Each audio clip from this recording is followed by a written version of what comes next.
Amy, I have Hello. to have to say what's just happened. So people who are listening, okay, we record this on Zoom, okay, and Amy, why did you turn up at my house? Well, I've listened, and I promise I have listened to every single podcast episode, but I have never ever watched one of the video recorded podcast episodes, and that explains why I assumed they were in person. So I turned up outside Kylie's house. Can I come in? Are you ready? I was like, what?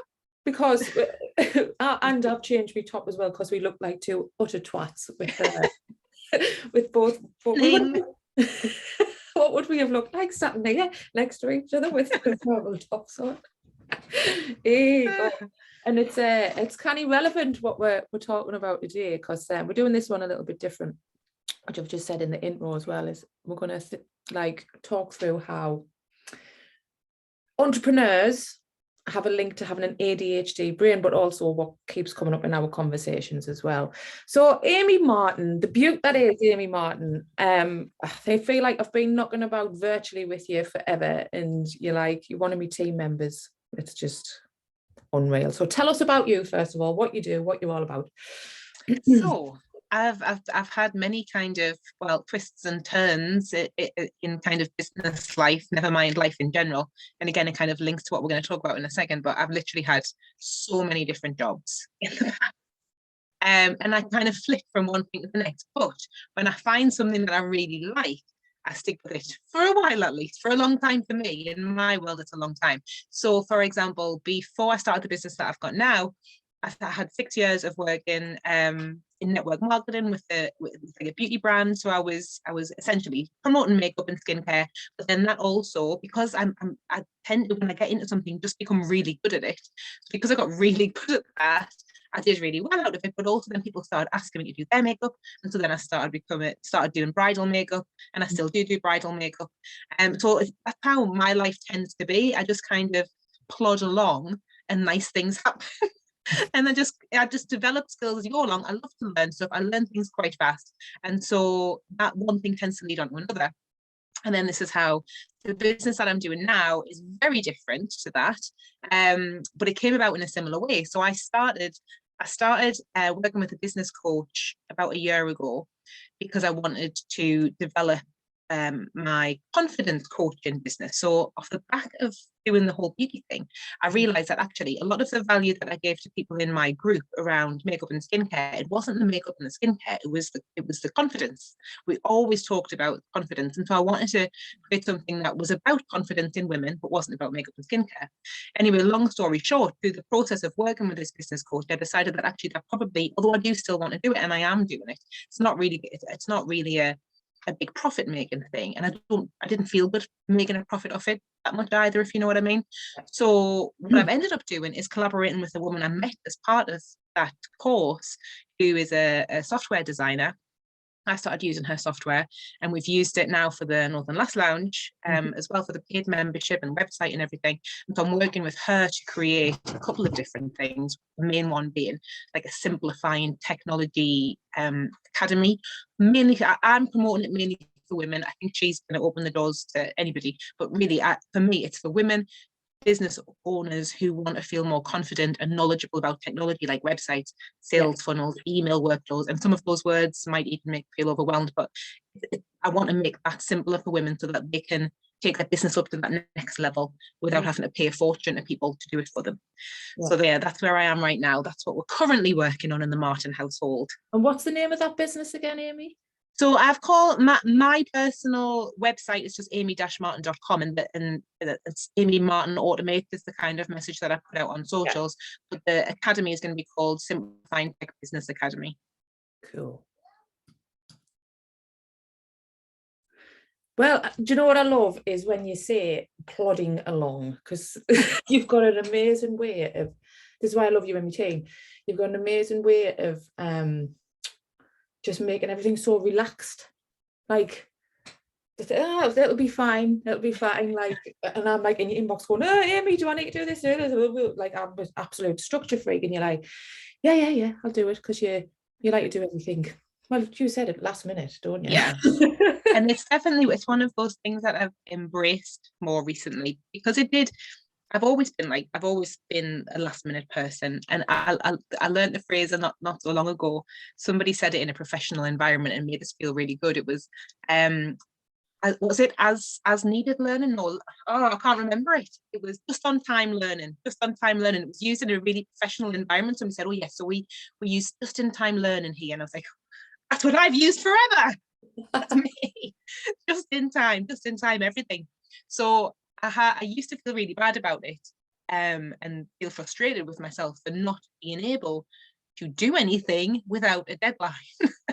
But now that's just the way I am. So I just have to work with that.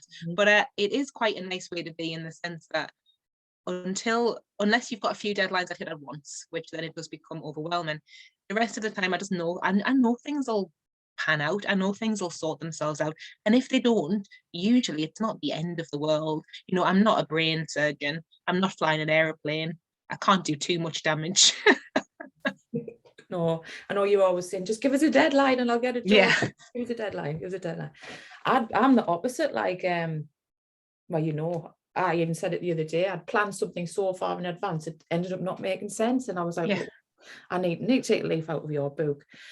So, and this is where we have these conversations, don't we? And we're going to delve into what keeps cropping up about ADHD brains and our way of thinking. And I think it's not until I became a business owner or an entrepreneur that somebody or people started to mention it to us. And I remembered I was live once, and somebody actually said it on a live video and went, have you had yourself checked for ADHD? And this, because of the stigma that's attached to it, I was like, oh, I kind of like, what do you mean? Yeah. So I started researching into it. And it wasn't until like people like Katie Turner came into the lounge, who had an amazing episode with her in season 1. God, she was the first one. And it started to become something that I'm a little bit more aware of. And I wanted to understand what you've started to look into in terms of like how your brain works. I find it so interesting, and I think especially with women, there's a lot of cases where, as adult women, you don't discover that your brain is diverse until you start investigating it for someone else. So in my case, it was my daughter Eleanor. We started investigating autism, sensory, what's the word? Come on, Amy, brain. Come on, Amy's brain. Sensory issues and ADD for Eleanor. And as I was reading through and chatting to people about it, I was like, oh, that's me.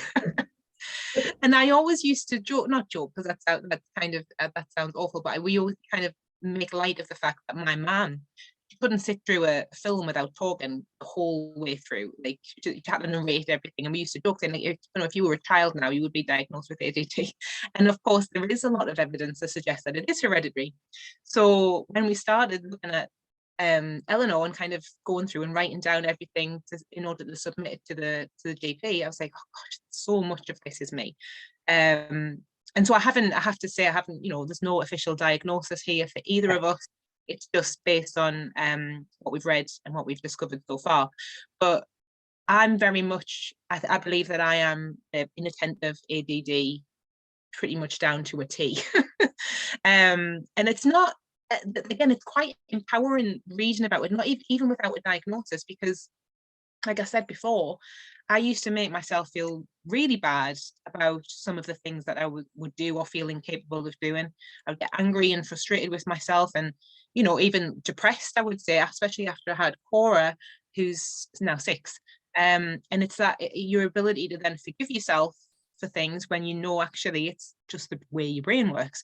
And I think we see it so often in especially entrepreneurial women, is because if you have a brain that is diverse in this way, you are going to thrive working independently. You're not going to last very long in a job where you're dictated to, where you have to follow strict kind of rules and guidance, or you're kind of watched over, micromanaged. I mean, that's my worst nightmare. I wouldn't be able to do it. And so I've been lucky in the past, and all the jobs that I've had, I've navigated myself towards jobs where I've been allowed to work alone. Yeah. It's not that I can't work with people, but I just get so distracted. So that's that, you know, it is a superpower in a lot of ways. Like I said before, I'm a really fast learner. I can do things very quickly. So when there is a tight deadline, when an emergency does come up, not one that I create myself, but when there is actually a tight deadline, not a problem. I know I can deal with that. I always get stuff done, and I have, you know, quite creative and unusual ideas about things. The whole business automation that I'm doing at the minute, my brain loves problem solving in that way. But the downside of it is that everything is last minute, which sometimes causes problems. And I'm very easily distracted, and not just by, you know, things that are going on around me right now, more so by things that I create myself. So giving yourself too many choices, spending ages on the details of things, like what font to use on something that you design on, or what color to use, and leaving actually the important things till last, and then struggling to get them done, or finding that it's stressful to get things done, as well as, you know, there's a lot of other kind of downsides. But the good thing I think with, you know, working independently is that as long as you are aware of it, so not only you forgive yourself, but it's being able to rationalize, and then also just create ways of working. And they say that girls that are less likely to be diagnosed, mainly because we're much better at just figuring things out for ourselves, and call it masking, but, you know, it's just figuring stuff out and getting on with it so that it's not noticeable.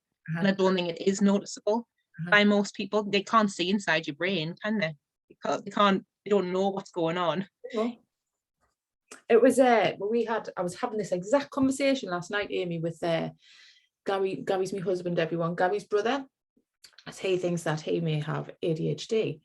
And because I researched it as well and looked into like all the typical symptoms of it or behaviors, and so most of the things that were on the list, I was like, that isn't me. It didn't feel like me. So like I wrote some down. He was like, poor organizing. Well, I'm the most organized ever. No structure, like that's not me. Inability to focus and prioritize. And I was like, no. And I was talking to Ian last night about it, and I don't know whether it's more OCD than ADHD. Well, there's 3 different types of ADHD, and what you've described is more the inattentive type, which I definitely am. But you are probably type 3, which is a mixture of the impulsive / very attentive, hyperactive, with a bit of inattentiveness slipped in for good measure. So maybe do a bit more research into type 3 ADHD, and you might find yourself there. Well, I did a test. I did. Oh, okay. Last night. So there's loads of free tests you can do online, isn't there? Yeah. And some of the questions, I don't know whether it's, you look at this list of things and you go, well, that's not me, and that's not me. Yeah. Is it? Is it not? So like some of the way that the questions, right? I'm just going to read some of them out, was interesting because they stood out. One of them was, and you've already mentioned this, Amy, can you focus on TV or watch movies? No, I can't. I am a nightmare. And I'm going, I either want to know why it's not blatantly obvious what's happening. I'm like, what? Yeah. I don't get it. And Gary's so what's he doing? We don't know yet, Kylie. We don't know that's the film. That's why we're watching it. Watch it. Or I'm not even listening to it. It's just on something else. So that definitely. Gary hates watching a film with us, even though we go to the cinema all the time. I think that's why we go there, so I can't sit and go. Can you read a book for a long time? Over and over again. I'm reading the same paragraph. Same sentence, yep, same. Because you like to listen to podcasts more than... Yeah, I can't read books. I've got books upon books that I want to read, and I just can't do it. You like reading about or learning stuff that's different. Yeah, so I'll read. What I have to do is read with a highlighter in my hand, and so I read, and so the things that I'm learning, so I'll read and I'll highlight bits as I go along, and that bits is kind of on it. But still, most books in this house I've never got past the first chapter, and then I'll move on to another book, do the same, and then maybe go back to the other one. What's the last book you read? Oh, in its entirety. Oh, like no non-fiction. I maybe might have read a fiction, but it's still a long time ago. You haven't even read my book. That's terrible, that. Oh, that's true. Yeah, the ones that I read are the kids. No. Yeah, the ones that I read are the kids. I read in their entirety because we read them in small sections. We'll read for 10 minutes before fall asleep, and then I can pick it back up the next night. Yes, children's books I read plenty of. No, I've got a stack of books. I do read non-fiction. It's me chilling out time on a night, but it takes me probably 3 times longer than anyone else. And I'm a really fast reader. I'm a super fast reader. It's just that and you what you've just described, you read it and you're reading and you are taking it in, and then you suddenly realize that for the last 5 minutes you haven't been taking any of it. And you have to rewind. And I beat myself up a bit about it sometimes. I'm like, why can't I concentrate? And then that's going around in my head, and I'm like, well, this is supposed to be relaxing, and it's just not.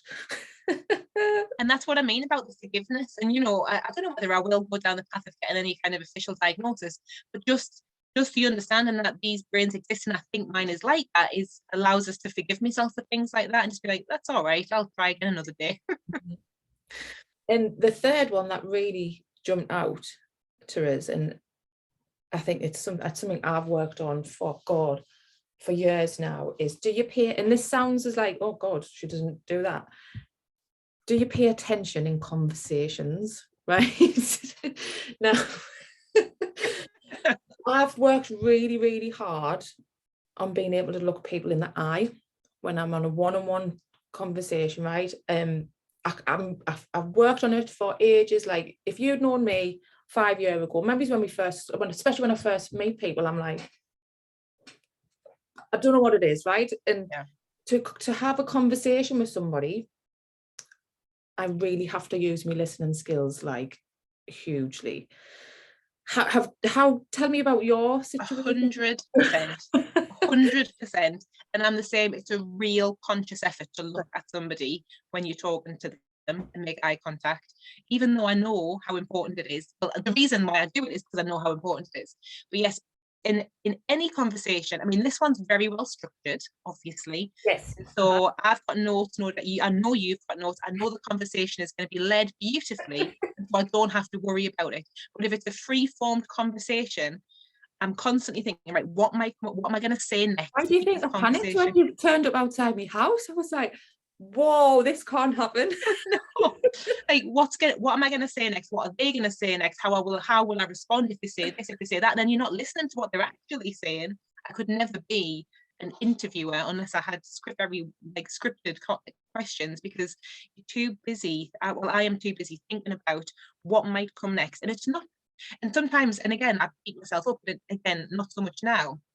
I beat myself up for a long time over the fact that I think that I'm a very selfish person. And the reason I think I'm a very selfish person, or thought I was a very selfish person, is because in any conversation with anybody, I'm constantly trying to think of examples that I can put in about me. But I'm now that and I knew that I wasn't doing it to be like, oh, what about me? It's to try and fit in with the conversation, to try and join in, to try and be part of it, and to kind of develop that relationship with whoever you're talking about, and make them realize that, yes, oh, you're the same, because actually what you're thinking at the back of your head is that you're really different. And so all of the times when I'm trying to think of things to put in the conversation, but then also at the same time stop myself from just blurting them out, stop myself from just blurting them mid-conversation and interrupting the other person. And I would constantly think, God, you're just so egotistical. Like, why is it always got to be about you? But it's to keep the conversation going. And I can't help those thoughts coming into my head. Mm-hmm.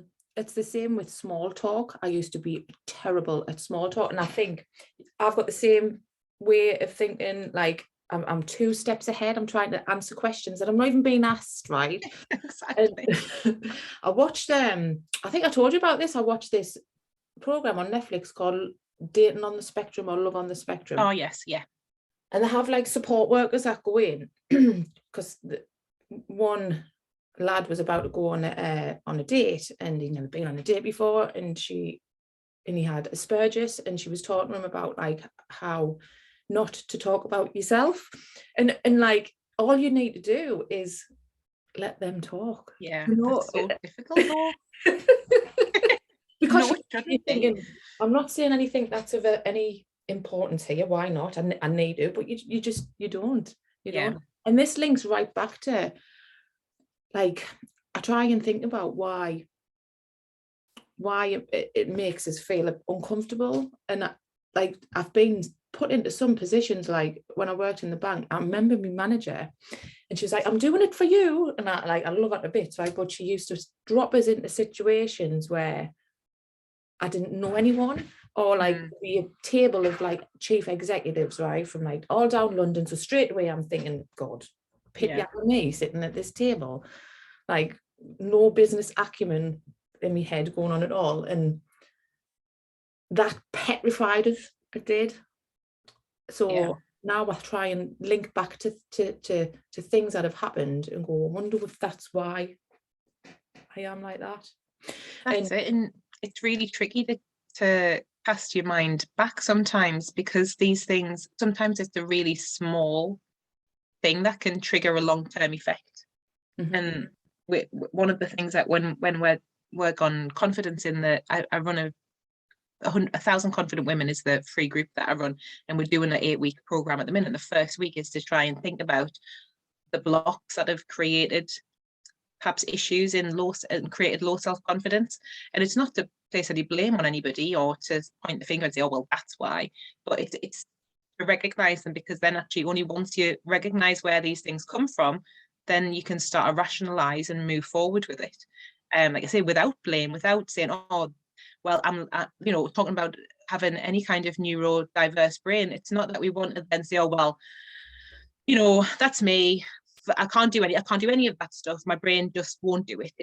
It's recognizing it and then being able to learn ways to deal with it. And so you have learned how to deal with that, and your organization and scheduling and things, that could be part of what you've learned over the years to mask the fact that your brain's a bit all over the place, whereas I haven't developed that skill. You've accepted it now, though. I've accepted that I haven't developed that skill. I love how people call it a superpower. And that when I did that test, by the way, it said that I didn't have ADHD. However, I want it. You want the superpower. Because I was looking at things to do with entrepreneurship, and it was like risk taking, sensation seeking, hyper focus, curiosity, all of this thing. That I just find it like I want to have that. And the whole thing about any kind of neurodiversity is that it's a massive spectrum. So I think those kind of tests that you get online probably aren't the most accurate way of reflecting on someone's brain. But like I said, that I don't know whether I'm interested in getting kind of officially diagnosed or not. I don't think it would affect me in any way, to be honest. I think just the awareness that brains are different is the important thing, and so that we can stop beating ourselves up for not being able to do certain things in the same way that other people apparently do. Who knows? You never see behind the scenes, do you? And like I say, forgive yourself when you feel like you've kind of let yourself down or let other people down, which is a big part of it, especially like as a parent. It's not just about business. I think from having children, I mean, there's the whole side of feeling like I've kind of, if it is hereditary, then I've kind of, passed it on. If I've passed it on to Eleanor, there's that whole guilt side of things. But then aside from that, forgetfulness, I mean, I haven't got a great, it's not that I haven't got a good attention to detail. If someone gives me detail, that's fine. I'll write it down. I won't remember it. Of course, I won't remember it, but I'll write it down. But it's like I'm not interested in detail. If somebody gives me too much detail, I just zone out immediately. So I'm really forgetful when it comes to things. I obviously have to, again, thank goodness for some technology like iPhone calendars, because without my calendar, I wouldn't know where I was any day of the week at any moment. So, but the forgetfulness and kind of feeling like a bad person for not remembering birthdays, not sending out cards, you forgive yourself for those things when you realize that actually it's your brain, and there's not a great deal you can do about that other than the systems you've already got in place, that and the things that work for you. And there's loads of systems out there. I don't know whether this might have been one of the questions that you were going to ask, like how can we help, what can we do to help, because there's loads of people that have similar things, similar feelings, whether it's just parts of this. I'm not saying that it's just ADD that causes this. I know probably a lot of these things on some level other people with more neurotypical brains might experience, and there is loads of tools that you can use to help you with organization. Planners, the Northern Lass Lounge planner, for example, but they don't all work for all people. And so I was talking with Verity earlier on her live in our group, because she got out a pack of planners that she had and hadn't done anything with. And I'm the same. Literally next to me now, always on my desk, is these planners. Not a single one has anything written in. How many have you got? There's 5 there, and not a single one has a single thing written in, other than the first page, where I'm like, oh, great. This is the thing that'll fix it. Do you know what's interesting? I would never get that from how your presence on, like, with your business. I just would never get that at all. I would say you'd think you were super organized, everything was on like a wall chart, like it's mental. It is. It's weird to think that actually, but again, this is why, because we deal with it, don't we? Especially, I'm not saying it's just a female thing, but as women, we tend to just deal with things. We figure it out for ourselves. And so my way of organising is your worst nightmare, which is just loads of pieces of paper with things scribbled on them. But it works for me. And again, this is one of the things that I've only recently been like, Amy, it's not going to change. You're 40. Stop buying planners. It's not gonna fix it. So now I embrace the scribbled bits of paper, and it's fine.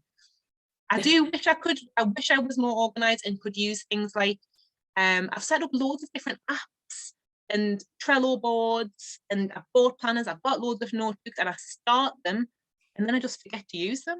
And so strangely, they don't work because you don't use them. It's funny that.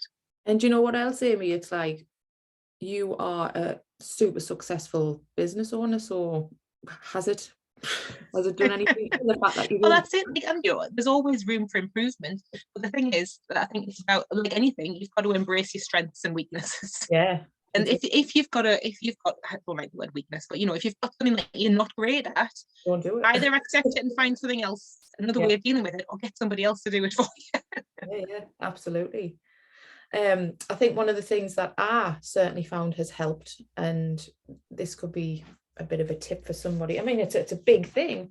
It's a big action I've certainly put into place, and I wouldn't have known if it wasn't for this. So this podcast has helped me massively. It's helped us not, she says, right, it helped. This would have been, I'm just showing up, by the way, everyone, me notes that I've got for this, and I think it's because we were going to talk about. Shall we just quickly compare notes? Do you want to see mine? Look at this thing. It's illegible. And do you want to know when I wrote them? Do you want to guess when I wrote these notes? 10 minutes ago. In the car outside your house when I was waiting. Oh God, hilarious. So I am learning to have more of a conversation and actually listen. And like, honestly, back when before I worked like as a business owner and before I went self-employed, I don't even think I picked up on what people were saying, and I managed people. Honestly, I had one-to-ones with people and I managed them, and I was just skimming over. But having a podcast, you really, really have to listen to what the other person's saying, and pick up on stuff. And you can't have a structure because you don't know where the conversation is going to go. So it's really, really helped me understand how, or develop how my listening skills, I suppose. So do something like, I'm not saying go and start a podcast, but surround yourself with people where you can get into conversations with them. Do something like that.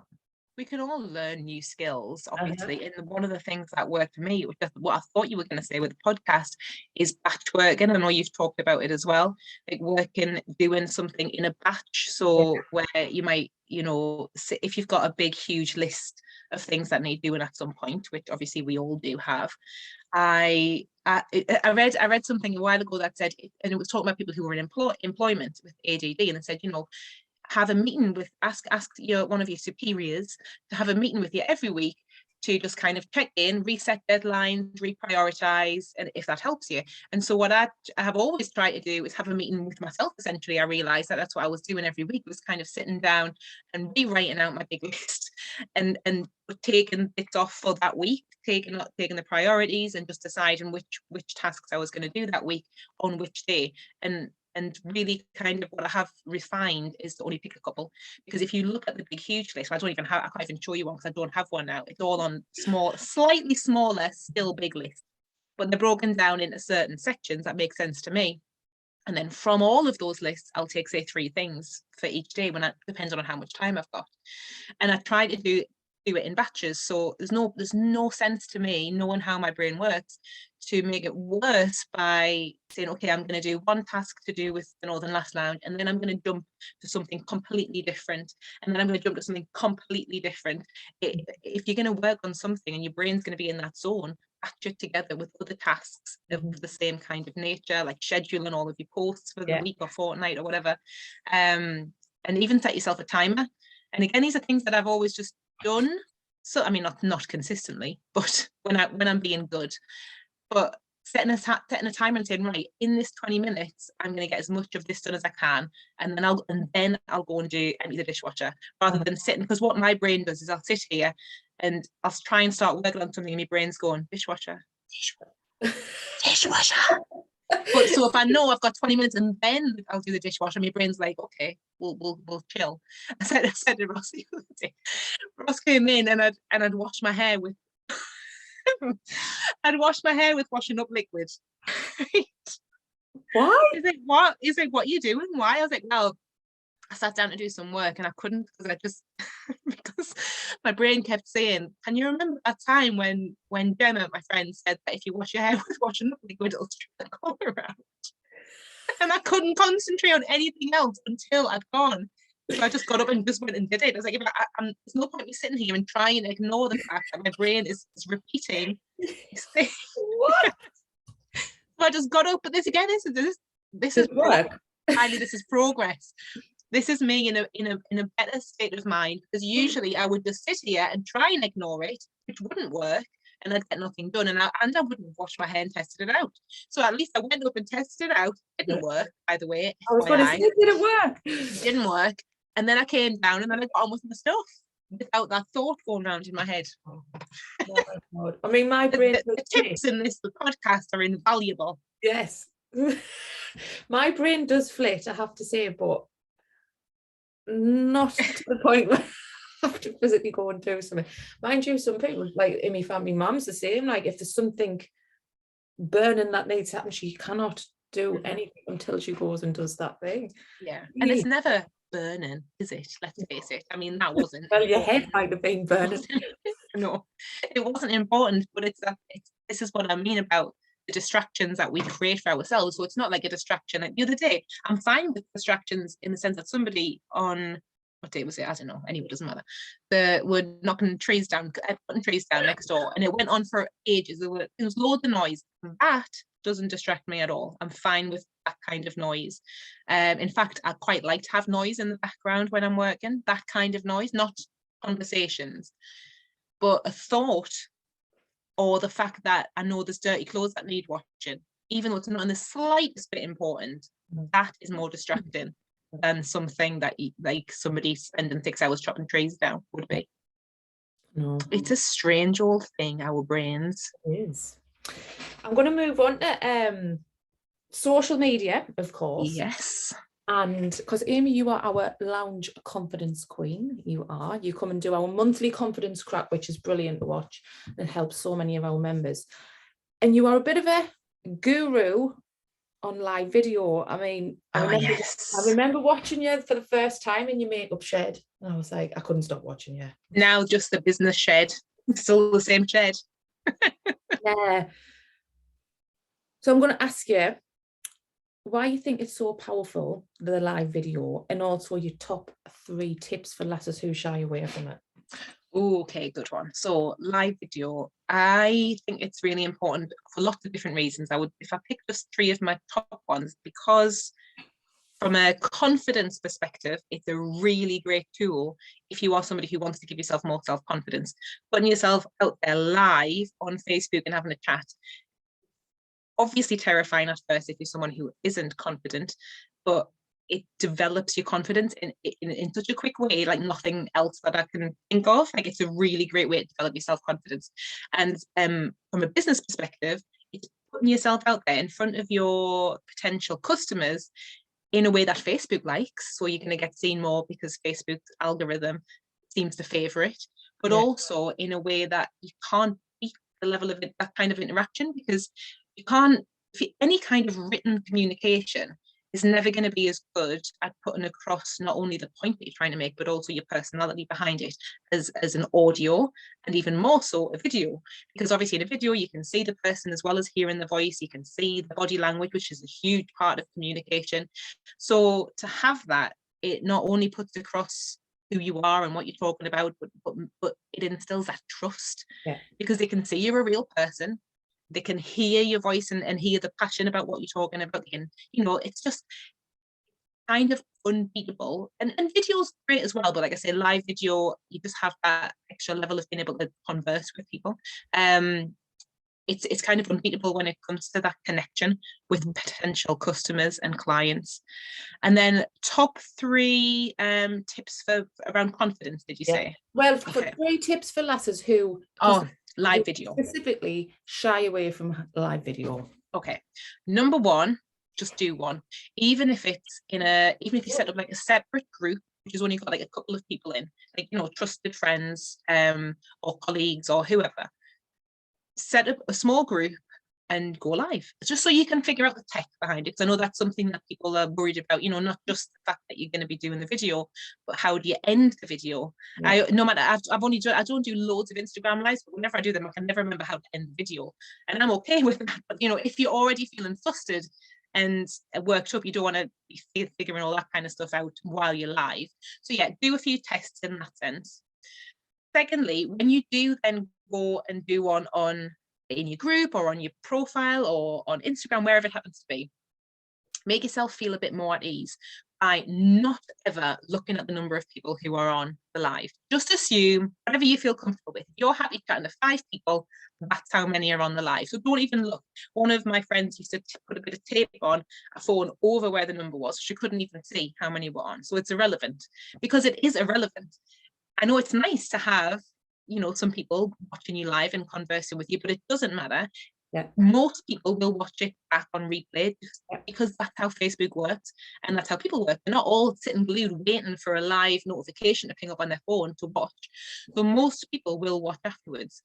And in fact, that's good. Like, we want people to keep watching and keep commenting as long as physically possible, because it's what, you know, boosts the video up. And I'd say thirdly, lighting and angles, because you want everybody. Appearance is by far not everything, obviously, but you know, if you want to feel good on a video, most people would like to have a decent angle on their face so that it feels most flattering to them, whatever that happens to be, and getting light direct on your face. Ideally, natural light from a window. Or kind of a cool coloured light bulb or a ring light, and that's going to make you feel just that little bit more confident from an appearance perspective, and it'll help you feel more chill when you're on the live.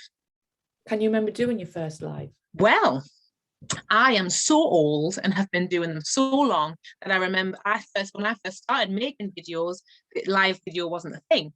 So when I first started doing makeup videos, which was 2016, live video didn't exist. But I remember when it did start to exist, which wasn't too long after that. I really liked them from the start. I think they're so much better than videos, because with a video, well, when I first started making videos, they were so painful to make, and then I would watch them back and then I would delete them. So live videos, it's on and it's much more conversational, and if something funny happens or you make a mistake, it genuinely doesn't matter. People expect it. It's great. You know, they don't expect perfection. Everybody knows people aren't perfect. In fact, the best lives that I've done and watched are the ones where little funny things happen. One of my friends, a chair broke underneath there. Another one of my friends held up a bit of makeup and it fell out and she didn't notice. And they're the things that get the comments, and people aren't joking, like making a joke out of you. They're joking with you. Like, it's a nice conversational tool to use to connect with people. Did you ever see the one where the fish man came into my garden selling like fish, fresh fish, and he was like, "Do you want any fish?" I was like, no. Live from Siam. Tell me you're from Siam without telling me. That's brilliant. Horse in your garden, that could be great. Some amazing tips there. And you're obviously a huge lounge advocate. You're in the team now, which is amazing. I'm still pinching myself that you're in my team. Why do you think It works so well in the lounge. You know what it is about the Northern Lass Lounge, right? And I remember when you first started it. Right, a little backstory. I got asked to be the rep for another networking company, we'll say, for Sunderland. I was like, no, I haven't got time. And then Kylie took on the role, and I was like, oh, great! So I'll join that. Mm-hmm. And then things happened. That company kind of disappeared, and so she decided to go off on her own. I was like, oh, class! So I was in there from the start, and every time I would see her putting stuff out, I was like, I'm so glad that it's her and not me, because you are so good at just connecting people on a level that's really unusual. And I know you don't think it's unusual because it's just the way that you are. And I'm in loads of networking groups on Facebook because I use them. A lot of them have like what I would describe as my ideal client as far as the tech business goes. So I'm in loads of networking groups. My goodness, without swearing, some of them, most of them are awful. Awful. They're just so spammy, pointless spaces. No, there's loads of posts. Nobody comments on any of them. There's no community. There's no support. They're pointless. Whereas what you have in the Northern Lass Lounge is genuinely a community of women who support each other. And you, more and more, obviously more recently, now that we're coming up to 2 years, is you are noticing that actually you don't have to be in there that much, because people do the job of the support and the advice themselves for the people who are in there. So it's not just like people are just waiting for Kylie to come in and be like, this is what you need to do. Everybody chips in and offers their different views and experiences, and that is rare, really rare. And I think we even said it, didn't we, at the beginning? What we really need to grow the community to be is a space where it kind of looks after itself, so that we can go and spread the word more. So like freeing up my time, freeing up your time, so we can go and then talk to more women and help even more.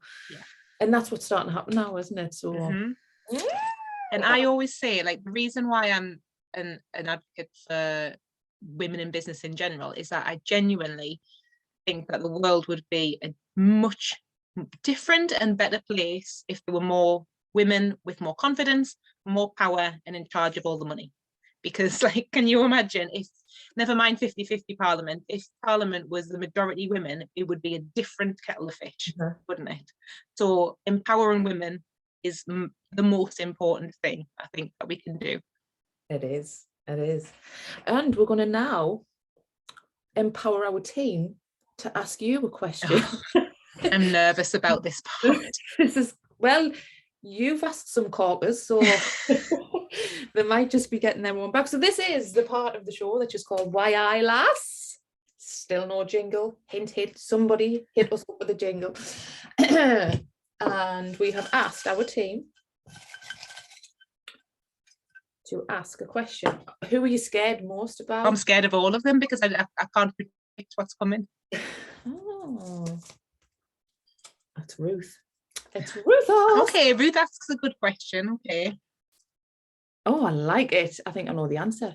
If you had to live with only one piece of makeup, what would it be and why? Oh, that's a challenge. I'm really torn between two. Mascara. Can I choose two? I can't choose one. Two, because mascara, because otherwise my eyes disappear, and concealer, because my under eye dark circles are something to be reckoned with. So I can't choose one, I'm afraid. I won't. You love an eye, don't you? She loves an eye. Okay. What's next then for Amy? What's your plans? You going on holiday? Well, we're going on holiday. So this week's extremely busy. I won't promote the date on a podcast that we're going on holiday, just in case, burglars. In case we have any burglars listening to the podcast. But yeah, we're going on holiday. So this week I am frantically trying to do as much as I physically can, as well as the fact that we decided to home educate our children as of January. So obviously we have that extra layer because that's what normal people who are already busy do. But anyway, so we've got a busy week ahead of us, but then a nice 9 days in the Netherlands, which will be lovely. But I'll still be doing bits and bobs of work when I'm over there because, that's how we work, isn't it? Mm-hmm. We love the flexibility of being self-employed. I am still employed a couple of days a week as well. at the university, and so I do lots of different things, surprise, surprise. But the flexibility of being self-employed most of the week is that you can do what you like when you like. But what the kind of flip side of that coin is that you don't ever really turn off, you don't switch it off. So I am looking forward to holiday, but actually, whereas some people might say, oh yes, but you're going to still work, I don't feel right if I'm not. I know you're the same, Kylie, like I have to be doing something. My brain doesn't ever turn off, so I might as well put that to good use. Nothing wrong with that. Like, don't stress yourself out even more by not doing it. Like, some people go, are you going to completely switch off? And I'm like, probably not, no. Because it stresses us out if I do that. So yeah, dip in and out. I want to take this opportunity just to personally thank you, Amy, for everything that you do for the lounge. Like, the next level membership wouldn't exist. And I know this is a big part of what you're going to be doing with your next business. Like, the membership area, the system that it's using, our email lists, all the tech behind it, is you've been instrumental in that. So thank you. Looking snazzy, isn't it? It is snazzy. No, honestly, it's a pleasure, and being able to see it put to use in the way that the Northern Lass Lounge is using it is great. And like everything, like we're saying about collaborations, that's what it's all about, isn't it? Then you see loads of collaborations in the Northern Lass Lounge, and essentially that's what this is. It's just all using our skills to create something flipping fabulous. I know. I was on the way down to that boat launch yesterday, to Catherine Green's boat launch. Yeah. I just went, like, that wouldn't have happened. Like, it's crazy, isn't it? Like, that event would not have happened with all those people there. What is life? It is, and that's that's the magic, and that's what I mean when I say it's rare. Most networking groups don't collaborate like that, I don't think, from what I've seen. It's not, certainly can't be that many where you get lasses just being like, oh, let's gang up together and do this amazing thing today. But we have it low. It's not like a one-off event. We have it all the time. Great. It's the norm in the Northern Lass Lounge. Amy, where can our audience find? I know you've touched on it a little bit. Where's the best place for us to go and find you? I would say if you want to connect with me on a personal level, I'm more than happy than that to have you on my personal Facebook and Instagram, which is just Amy Martin and Amy M in the Gang on Instagram, and then amy-martin.com is my website, and Amy Martin Automates is the business pages. And if you are a woman who wants to feel more confident, 1,000 Confident Women is the group community on Facebook. And I shall tag them all up for you on the show notes. Thank you so much. It has been a pleasure. Go and be awesome as you are. Thank you. Bye. Bye.